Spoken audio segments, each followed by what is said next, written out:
Hello hi అండి, నమస్తే. I'm Rama. Welcome to మా ఊరి మై వ్లాగ్స్.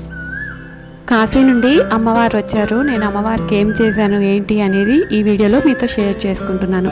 అలానే వీడియోస్ని కొత్తగా చూసేవారైతే మన ఛానల్ని ఒకసారి విజిట్ చేసి సబ్స్క్రైబ్ చేసుకోండి. వీడియో నచ్చితే మర్చిపోకుండా లైక్ ఇవ్వండి. మీరు లైక్ ఇవ్వటం వల్ల వీడియో ఇంకొంచెం ముందుకు వెళ్తుంది, నాకు కొద్దిగా బూస్టప్ లాగా ఉంటుంది. దీపాలు పెట్టడానికి పిండిని అయితే కలుపుతున్నాను. వరి పిండిని తీసుకున్నాను. దీనిలోకి పాలు, పంచదార, యాలకుల పొడి వేసేసి పిండిని అయితే బాగా మెత్తగా కలుపుతున్నాను.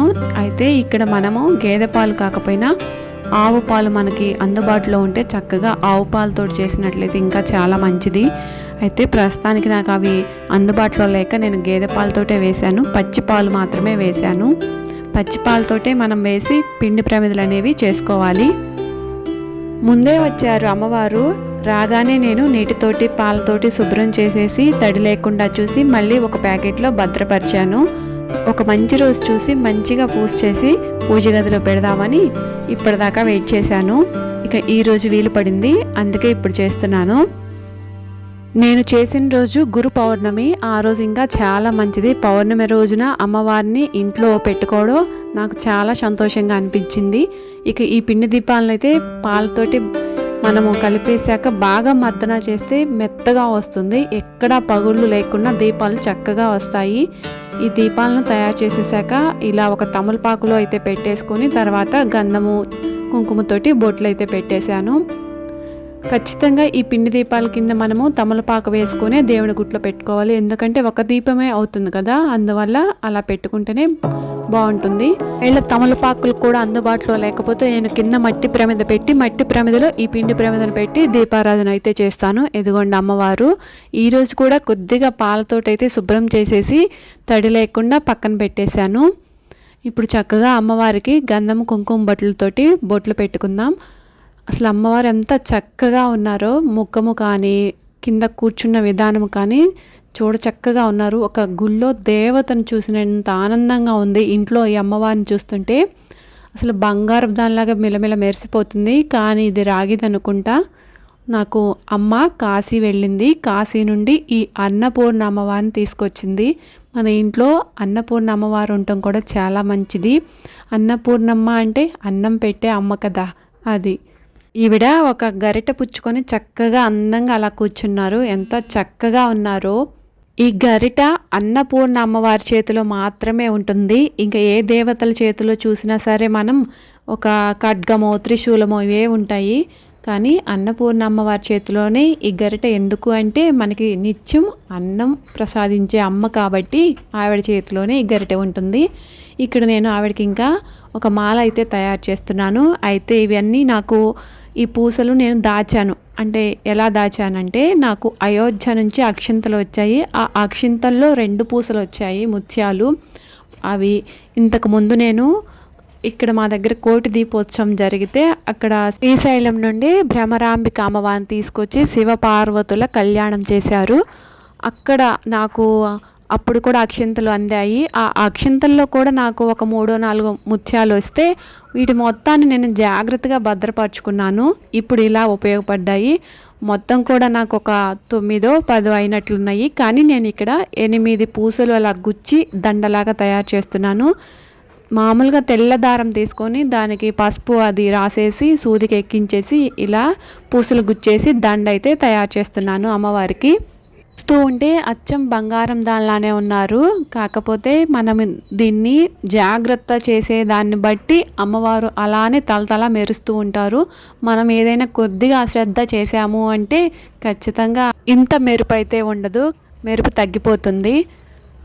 ఎలానో బంగారపు అమ్మవారిని అయితే కొనలేము, కానీ ఇలా మనకి గిఫ్ట్గా వచ్చిన అమ్మవారినైనా సరే రాగిదో ఇత్తడిదో ఏదైతే ఏమండి, అమ్మవారు ఆజ్ఞ మన మీద ఉండబట్టి ఏదో ఒక రూపంలో మన ఇంటికి వచ్చారు. నా దగ్గర ఉన్న పూసలు కరెక్ట్గా సరిపోయాయండి. చక్కగా దండ బాగా కిందకి కాకుండా పైకి కాకుండా చూడండి ఎంత చక్కగా మీడియంగా వచ్చిందో. ఇలానే ఉండాలి దండ వేసినా కానీ. మరీ మొహము కనిపించకుండా పైకి వేయకూడదు, అలా అని కిందకి జారిపోతున్నట్లు కూడా ఉండకూడదు. చక్కగా సరిపోయాయి నా దగ్గర ఉన్న పూసలైతే. ఇలా ఇంకా దండ పెట్టేసి పూజలో పెట్టేస్తున్నాను. ఆల్రెడీ నేను ఇక్కడ దేవుడి గుడి అంతా శుభ్రం చేసేసి ఈ పూలు అన్నీ కొత్తగా పెట్టేసి ఈ ప్రమిదలు అన్నీ పెట్టేసి సిద్ధం చేశాను అనమాట. ఇంకా అమ్మవారిని ఇక్కడ పెట్టేసుకొని దీపధూపాలు పెట్టుకోవడమే. అయితే ఈవిడ వచ్చిన సందర్భంగా ఈవిడికి ఏదైనా స్పెషల్ చేసి నైవేద్యంగా పెట్టాలి కదా, అందుకని ఈ ప్రమిదలు చేసేటప్పుడే నేను పక్కన పొయ్యి మీద పొంగల్ అది పెట్టేశాను. ఇత్తడి మట్టి ప్రమిదల కన్నా కూడా ఎందుకో ఈ పిండి ప్రమిదల్లో వెలుగు చక్కగా కనిపిస్తుంది, ఇంకా ఎక్కువగా వస్తున్నట్లు అనిపిస్తుంది, ఇంకా చాలా ఎక్కువసేపు వెలుగుతున్నట్లు అనిపిస్తుంది. అంటే మనము పిండి తీసుకున్న దాన్ని బట్టి అంటారు కదా, పిండి కొద్ది రొట్టె అని, అట్లా పిండిని ఎంతైతే తీసుకొని ఎంత లోతు చేస్తామో అంత లోతులో చక్కగా నూనె అనేది ఎక్కువ పడుతుంది కాబట్టి ఎక్కువసేపు వెలుగు అయితే వస్తుంది. తెల్లటి దాని మీద ఆ వెలుగు చాలా బాగా కనిపిస్తుంది. అప్పుడు చూడండి చాలా ప్రశాంతంగా అనిపిస్తుంది కూడా మనకి. అంత వెలుగు ఆ ఇత్తడి వాటిల్లో కానీ మట్టి ప్రమిదల్లో కానీ చాలా వీటికన్నా వెలుగు వాటికి తక్కువగా ఉంటుంది. వీటిల్లోనే చక్కగా కనిపిస్తుంది.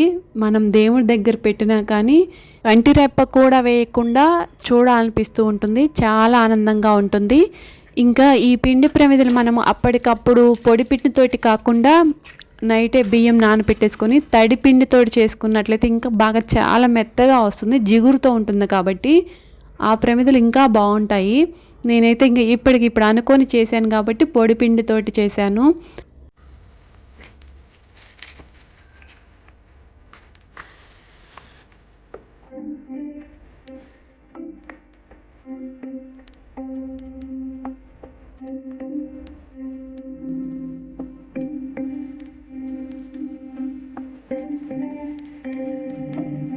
పాలు వెలిగించాక ధూపం కూడా పెట్టేసి నామాలైతే చదివాను. 108 నామాలు ఉంటాయి, లలితా సహస్రనామాలు, అవి చదివాను. పుస్తకం చూసి చదువుతాను, నాకేమీ కంఠస్థంగా అయితే రావు. ఈ వెలుగులో అమ్మవారిని చూడండి ఎంత బాగున్నారో, చక్కగా ఉన్నారు కదా. మా అమ్మవారికి మీరైతే దిష్టి పెట్టకండి, మీరు కూడా దండం పెట్టుకోండి అంతా మంచిగా ఉండాలని. ఇక్కడ ఇదంతా చేసే లోపు నాకు నైవేద్యం కూడా కంప్లీట్ అయిపోయింది. ఇది కూడా వడికట్టు బియ్యం, అంటే మేము అమ్మవారికి వడికట్టు బియ్యం కడతాము. అక్కడ గుళ్ళో పెట్టవలసిన బియ్యం ఈసారి నాకు ఇంటికి వచ్చాయి. అవి అప్పుడు కొంచెం అలా పెట్టేస్తున్నాను. ఒక్కసారి అంతా పెట్టినా కానీ ఏం చేస్తాం, తినలేం కదా, అందుకని నేను కొద్దిగా అయితే ఇలా సందర్భాన్ని బట్టి వాడుకుంటున్నాను.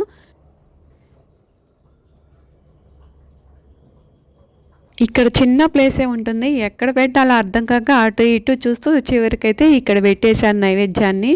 ఇక ఈ పొంగలన్నాన్ని నైవేద్యంగా పెట్టేసి ఒక కొబ్బరికాయ కొట్టేసి హారతి అదిచ్చి పూజ అయితే కంప్లీట్ చేసేసాను. వీడియోని స్కిప్ చేయకుండా ఎండ్ వరకు చూడండి.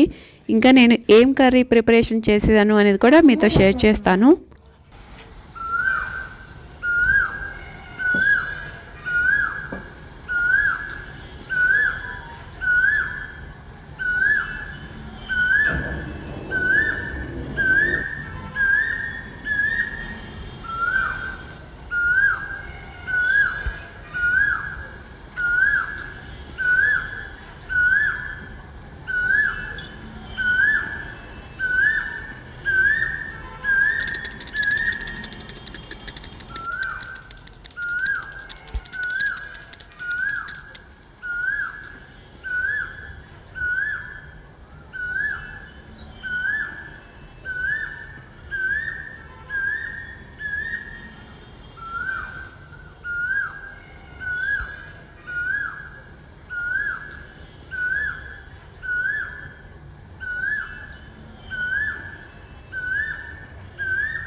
ఆల్రెడీ ఉల్లిపాయ, టమాటో, పచ్చిమిర్చి 2 అలా కట్ చేసేసి ముందుగానే ఇక పక్కన బాండీ పెట్టేసుకొని వాటిని వేయించేస్తున్నాను తాలింపు పెట్టేసి.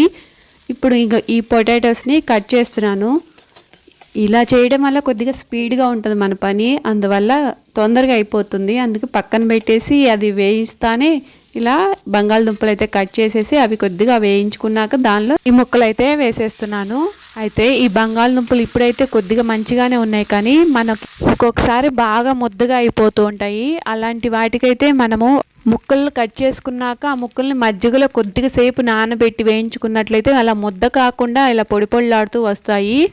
ఇక ఈ ముక్కలు వేగిపోవటానికి దీనిలో తగినంత ఉప్పు, పసుపు అన్నీ వేసేసి ఇలా వేయించేస్తున్నాను. అయితే ఈ నల్ల బాండీలో కూర చేస్తే చాలా బాగుంటుంది, కానీ దానిలో నిల్వ అలానే ఉంచితే మనం తినబోయేటప్పటికి రుచి అనేది మారిపోతుంది. అసలు ఫ్లేవరే ఉండదు, టేస్ట్ ఏదో ఒకలాగా అనిపిస్తుంది, మంచిగా అనిపించదు. అందువల్ల ఈ నల్ల బాండీల్లో కూర చేసుకోవడం మంచిదే, కానీ నిల్వ ఉంచకుండా వెంటనే దాన్ని మనము ఒక గిన్నెలో ఫ్రై అయ్యాక కొద్దిగా కారం, కొత్తిమీర వేసేసుకొని కూరని పక్కన పెట్టేసుకోవడమే. పొటాటో ఫ్రై అయితే రెడీ అయిపోయింది. ఇప్పుడు నేను తీసి బాక్స్లో పెట్టేస్తున్నాను. అలానే మనము ఏ ఫ్రైలు చేసుకున్నా వెల్లుల్లిని వేసుకునేటప్పుడు కూడా వాటిని చివరిగా ఒక 5 నిమిషాల్లో కూర అయిపోతుంది అనగా అప్పుడు వేసుకున్నట్లయితే కూరకి మంచి స్మెల్ ఉంటుంది. అది అయిపోయే వరకు కూడా బాగా మంచి సువాసన వస్తూ ఉంటుంది. చూడగానే మనకు ఆ వాసనకే తినాలనిపిస్తూ ఉంటుంది, అట్లా ఉంటుంది. ఇలాంటి ఫ్రైలు అల్యూమినియం వాటిలో చేసే కంటే కూడా ఇనుప వాటిలో బాగా చక్కగా అన్నీ సమానంగా వేగుతాయి. ఇనుప బాండీలో మంట సమానంగా వస్తుంది, అందువల్ల సమానంగా వేగిపోతాయి. కూర కూడా మంచి టేస్ట్ ఉంటుంది. ఇది ఒక్కటే ప్రాబ్లం ఇనుప బాండీలతోటి, దానిలో నిల్వ ఉంచకూడదు, ఇంకంతే. ఇప్పుడు ఇక అందరూ చెప్తానే ఉన్నారు కదా, అల్యూమినియం వాటిలో వండటం తగ్గించుకోండి, అవి స్లో పాయిజన్ అని చెప్పి. నాకు ముందే ఇనుప బాండీలు ఉన్నవి, అవి కొన్నాళ్ళు అలా పక్కన పెట్టేశాను. ఇక నేను ఈ మధ్య అన్నీ తీసేసి ఇలా వాడేస్తున్నాను. ఈ ఇనుప బాండీల్లో నాకు చేస్తుంటే అర్థమవుతుంది, ఫ్రైలు చక్కగా వేగిపోతాయి, కూరలు టేస్ట్ కూడా బాగుంటాయి. ఇక కొండంత దేవుడికి కొండంత పత్రిక అయితే మనం తీసుకురాలేం, కానీ మనకి తగ్గట్లు మనకి చేతైనంతలో ఎంతో కొంత నైవేద్యం చేసి ఇలా కాశీ నుండి వచ్చిన అన్నపూర్ణ అమ్మవారికి పెట్టేశాను. పూజ బాగా జరిగింది, నాకు చాలా సంతోషంగా ఉంది. మరి మీకు ఈ వీడియో ఎలా అనిపించిందో నాతో కామెంట్లో తప్పకుండా షేర్ చేసుకోండి. వీడియో నచ్చితే మర్చిపోకుండా లైక్ ఇవ్వండి. వీడియో కూడా అయిపోయింది. బాయ్.